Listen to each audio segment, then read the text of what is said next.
The morning after my father's funeral, the house felt hollow. The polished hardwood floors didn't creak the way they used to when he was around. His slippers still sat by the fireplace, untouched, like they were waiting for him to come home. And yet, the silence screamed louder than any storm. I had spent the past 5 years balancing between hospital visits and company boardrooms, pushing through every obstacle with one singular purpose: to carry on my father's legacy. But nothing prepared me for what my mother said to me that morning. "You don't need to stay here anymore," Margot announced, her voice clipped and emotionless, like she was checking something off a to-do list. "Your father's gone. I've inherited everything. You're not needed."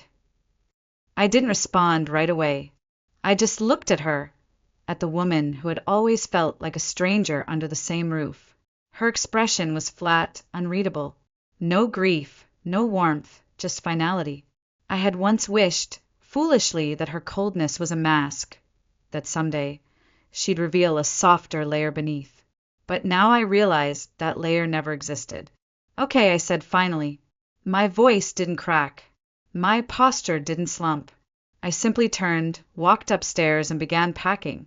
By noon, my childhood room was empty, save for a single framed photo of me and my father standing in front of the Whitmore Restoration and Architecture sign, the company he built from scratch in Charleston's historic district. I slid it into my bag last. As I left, I didn't cry. The tears would come later, when no one could see them. I stayed with a friend that night, unable to face the echo of memories in that house any longer. My phone buzzed occasionally, condolences from colleagues, former classmates, even some of the board members, but not a word from her. Not even to ask if I made it out safely. And yet, none of it surprised me. Margot Whitmore had always been a woman more interested in appearances than connections. She knew how to smile in public, how to dominate a room with charm and confidence. But behind closed doors, she was as distant as the moon. My father once called her elegant, but I often wondered if he mistook elegance for emptiness. When I was little, she would promise to take me to the park, only to cancel last minute because of a luncheon or charity gala. When I won regional science fairs, she clapped politely, but never once asked what my project was about. Meanwhile, my father, Gregory Whitmore, would come home from 14-hour days at the firm, loosen his tie, and say, "What's our mission today, kiddo?" He made time, even when he had none. He made me feel like I mattered. He also made me curious. I'd sit with him in his study, watching blueprints come to life beneath his pencil strokes. While other girls were learning to braid their hair, I was learning to read elevation plans and material specs. My fascination with his work wasn't about ambition, it was about connection. I wanted to understand the language he spoke so fluently, the world he created with his hands. In my early 20s, I started shadowing him more seriously. What began as quiet observations turned into real responsibilities: client meetings, contractor negotiations, historical commission reviews. He taught me everything with a calm patience that only deepened our bond. But the more I grew into his world, the more the distance between me and my mother expanded. I remember the day I told them I wanted to join the firm after college. We were having dinner, grilled salmon, Margot's favorite, though she barely touched hers. "I've been thinking," I said, nervously twisting my napkin. "I want to work at Whitmore Restoration. I've been preparing. I want to follow your path." My father smiled, instantly warm, proud, but before he could respond, Margot laughed. Not cruelly, just dismissively. "Another one of your little phases, Lena." "It's not a phase," I said firmly. "This is what I want." She sighed, long and dramatic. "Darling, women in hard hats aren't exactly charming. Why not find a nice husband who can build something for you instead?" I stared at her, stunned. Not because she disagreed with me, but because she didn't even try to understand. It was like explaining architecture to someone who'd never walked through a building. There was a wall between us, when I no longer had the energy to scale. "I'll do it anyway," I said quietly. My father placed his hand over mine beneath the table. That one gesture meant more than 1,000 arguments. After graduation, I joined the firm officially. The work was hard. Preserving Charleston's heritage came with legal red tape, stubborn stakeholders, and endless nights hunched over zoning maps. But I loved it. And more importantly, I loved doing it with him. Every project became a new lesson, every mistake a shared learning. We weren't just father and daughter, we were partners. Then came the diagnosis. It was a Wednesday. He collapsed in the office lobby, just a few feet from the model of our latest restoration, a 19th century church turned into a community center. Stage 4 cancer. They didn't sugarcoat it. Neither did he. "We've got work to do," he said that night, lying in his hospital bed, tubes snaking out of him. "Not just at the firm. Here." He tapped my forehead. And so began our final chapter. 6 months turned into 5 years. I ran the business during the day, stayed by his side most nights. Margot would appear occasionally, dropping off fresh shirts or homemade soup that he rarely touched. She'd ask about his condition in clinical terms, never emotional ones. It was as if she had outsourced her feelings. Once, I caught her staring at him while he slept. Her face was unreadable, somewhere between detachment and fear. And I realized then that she didn't know how to grieve someone she'd never truly known. The day he died, I was holding his hand. His last words to me were simple, but they carved a space in my soul I didn't know existed. "You are everything I hoped for. Don't let them undo what we built." I whispered back, "I won't." But I didn't expect the undoing to begin so soon, nor that it would come from the one person I still called family. The funeral was quiet, dignified. His colleagues spoke, the mayor sent flowers, and our longest tenured employee cried during his eulogy. I handled the logistics, venue, catering, obituary, legal forms. Margot handled nothing, which is why when she told me I was no longer needed, that she had everything now, I didn't argue. I didn't explain. I just walked away. What she didn't know, what she could never imagine, was that my father had planned for this moment too. He always said, "Good architecture anticipates pressure points before the structure breaks." Turns out, so did his will. My father didn't just leave me a company. He left me a plan, a structure so precise, so deliberate that even in death he was still 10 steps ahead of everyone else, especially Margot. 3 months before he passed, we sat together in his study one last time. His hand trembled slightly as he slid a sealed envelope across the table. "If she turns on you," he said, his voice hoarse but steady, "use this. Only then." Inside was a USB drive and a short letter written in his unmistakable handwriting. "Margot doesn't understand the value of things she didn't build herself. She may never, but you do. You always have. I'm trusting you to protect what's worth keeping, even if that means protecting it from her." At the time, I didn't know what the video contained. I didn't ask. I just tucked the envelope away in the safe and prayed I'd never need it. But less than a week after she pushed me out of the house, my phone rang. The name on the screen made my stomach clench. "Lena," she snapped, her voice tight with frustration, "where is my money?" "Excuse me." "My share. From the estate. You think I wouldn't notice? You took everything. I get a letter from the lawyer saying you have full control. What kind of joke is this?" "It's not a joke, Margot," I said, keeping my tone even. "It's what he wanted. You think you're so clever, don't you? So noble. Your father loved this family. He would never—" "He did," I said, cutting in gently.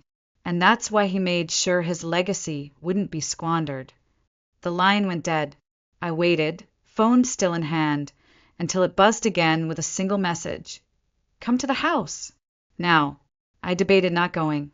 I told myself she didn't deserve an explanation. But something in me, a thread of unfinished grief, maybe pulled me back. I arrived just after sunset. The old Whitmore house loomed in the warm Charleston dusk, its shutters casting long shadows across the porch. I stepped inside without knocking. The lights were dim, the air stale with tension. She was waiting in the sitting room, arms crossed, face flushed with fury. You stole my life, she spat. I protected his, I replied calmly. You always were his favorite. Always the good little shadow. You fooled him into thinking you cared more. I didn't have to fool him. He saw me. That's when she lost control. Her words came like shrapnel, fast and sharp. You're selfish. Manipulative. I gave up everything for this family. For you. And this is how I'm repaid. I didn't flinch. Instead, I pulled the USB from my coat pocket and held it out. What's this? She asked, her voice dropping an octave. His final message. For you. She stared at it like it was a live wire. Then, reluctantly, she took it. I assume you don't know how to play it, I said. Dry. Tired. She didn't answer, but her silence was confirmation enough. I set my laptop on the coffee table, inserted the drive, and clicked the file. The screen lit up, and there he was, Gregory Whitmore, looking healthier than I remembered, filmed in soft office light. My heart clenched. For a moment, I couldn't breathe. I'll give you privacy, I said, stepping into the hallway.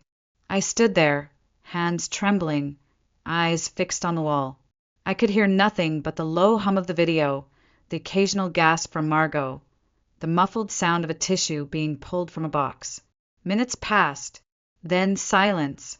When I returned, she was sitting still, eyes red, cheeks wet. She didn't look at me. Are you okay? I asked quietly.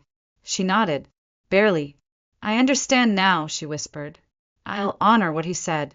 From now on. Everything is in your hands. I nodded. There was nothing else to say.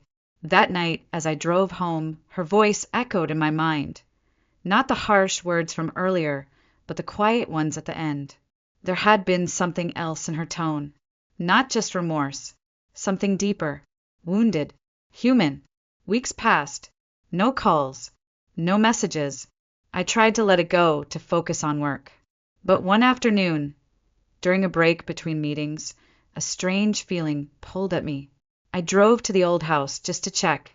No answer. The curtains were drawn. Lights off. I returned that evening. This time the porch light was on. She opened the door slowly, surprised. Sorry for showing up unannounced, I said. I came by earlier. Got worried. I was at work, she replied, brushing off the concern like it was dust. At work. I repeated. You mean? I have a part-time job. At the cafe down on King Street. Just mornings for now. I stared at her. Margot Whitmore. Charleston's former socialite, once allergic to anything resembling labor, now wearing a faded sweater and jeans, hands slightly flour-dusted. How did that happen? She didn't answer. Instead, she reached into a drawer and pulled out the USB. You should watch it, she said. He left a message for you too. I didn't realize it until the end. It's personal. My hands trembled as I took the drive. Are you sure? She nodded. It's time. That night, I sat in my office, the one that used to belong to him. I closed the door, dimmed the lights, and opened the file. There he was again, smiling gently, eyes steady. My dear Lena, he began, if you're watching this, then your mother has seen her part, and it's time you see yours. I leaned in. First, thank you for everything, for carrying this weight with strength and grace, for honoring what we built. But there's something I never told you, something I always meant to, but the right moment never came. I stopped breathing. You're not Margot's biological daughter. You were born to her older sister, Madeline. She passed away shortly after you were born. I was devastated. She was the love of my life. The words hit me like a sudden wind. Before she died, she made me promise to keep you safe. I raised you as my own. And when I asked Margot to help, she did. Not perfectly, but she tried. I stared at the screen, motionless. Everything inside me twisted. I'm sorry I didn't tell you sooner. I didn't want you to feel like you didn't belong. Because you do. You always have. You are my daughter, Lena. In every way that matters. He paused, eyes glistening. And as for Margot, she gave up her life to raise someone else's child. I know it's not what she wanted, but she kept her promise. For that, I'll always be grateful. I closed the laptop, slowly, my mind unraveling. So much suddenly made sense. Her detachment, her coldness, her resentment, and yet also her presence. She had stayed, even if she'd never said the words. The next morning, I knocked on her door again. She answered in an apron, her hair pinned up, flour on her cheek. I watched the video, I said. She nodded, eyes downcast. So it's true, I continued. You raised me because he asked you to. Yes. Her voice was barely audible. Did you ever want to? She looked up, meeting my gaze. At first, no. But later, I didn't know how to stop. Silence stretched between us. Then I asked the question that had haunted me all night. What happened to my real mother? She took a long breath. Madeline died giving birth to you. Gregory never got over it. He couldn't raise you alone. So he asked me to step in. And I did. Why didn't you tell me? Because he begged me not to. He said you needed stability, not more loss. I stood there, stunned, the weight of her words slowly settling in. Then I remembered something. An old photo in her hallway of Margot smiling in a cafe apron, long before I was born. A dream, a life abandoned. You wanted to open a cafe, I said. She nodded. That was the plan, before everything changed. Well, I said quietly, maybe it's not too late. She didn't answer right away. She just looked at me, long and hard, as if seeing me for the first time not as a burden, or a promise she once made, but as a woman, a daughter. I'm too old to dream, she said softly. No, I replied. You're just old enough to do it right this time. That was the beginning. The first week was awkward. We talked in fragments, brief exchanges about equipment, flooring, permits. But somewhere between the spreadsheets and coffee bean samples, a fragile rhythm began to take shape. She showed me a hand-drawn sketch of a cafe she had once planned when she was 26.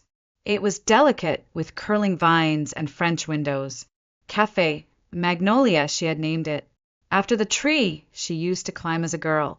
It was supposed to be my escape, she whispered, a place where everything felt slower.